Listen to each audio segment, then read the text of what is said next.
नमस्कार, स्वागत है आपका न्यूज़ 18 के डिजिटल प्लेटफॉर्म पर। मैं हूं प्रशांत कटारे। बताएंगे आपको आज आखिर डील के 48 घंटे में ही अमेरिका ईरान की पहली परमाणु वार्ता रद्द हो गई है।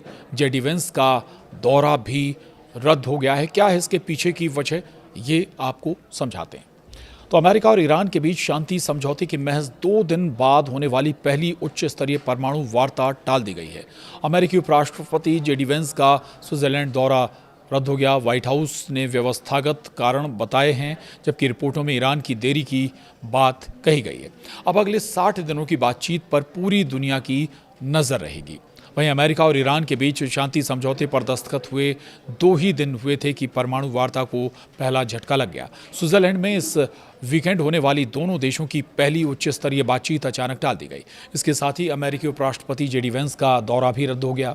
अब पूरी नज़र अगले 60 दिनों की उस बातचीत पर है जिसमें ईरान के परमाणु कार्यक्रम और क्षेत्रीय तनाव पर स्थायी समझौता करने की कोशिश होगी।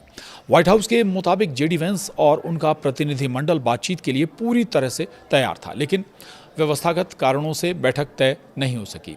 इसी कारण वो स्विट्ज़रलैंड नहीं जा रहे और अमेरिका में ही रहेंगे। सवाल है कि क्या बातचीत ही अब ख़त्म हो गई है। आपको बता दें, ये बताया गया अमेरिका के प्रवक्ता की तरफ से कि अमेरिकी प्रतिनिधिमंडल बातचीत के लिए पूरी तरह तैयार है और जैसे ही तारीख और व्यवस्थाएं तय होंगी वो रवाना होने को तैयार रहेगा। हालांकि उन्होंने माना है कि अमेरिका ईरान के बीच होने वाली इन तकनीकी वार्ताओं की व्यवस्थाएं कभी आसान या तयशुदा नहीं रही हैं। बयान में कहा गया है कि इन मीटिंग्स की व्यवस्थाएं कभी भी सरल नहीं रही हैं।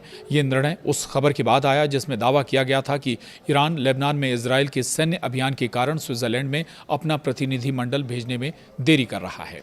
तो अब सवाल है कि ऐसे में एक्सपर्ट्स क्या मानते हैं। वहीं अमेरिकी राष्ट्रपति डोनाल्ड ट्रंप और फ्रांस के राष्ट्रपति इमैनुअल मैक्रों के बीच वर्साय पैलेस में रात्रि भोज के दौरान बुधवार को शुरुआती समझौते पर हस्ताक्षर हुए थे, जबकि ईरान ने भी अलग से दस्तावेज पर हस्ताक्षर किए।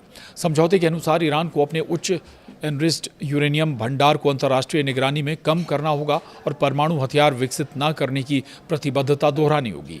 हालांकि कई अन्य मुद्दों पर आगे बातचीत होनी बाकी है। खबरों के अनुसार ईरान के सर्वोच्च नेता अयातुल्ला मुज्तबा खामनेई ने अमेरिका के साथ सीधी वार्ता का समर्थन किया है।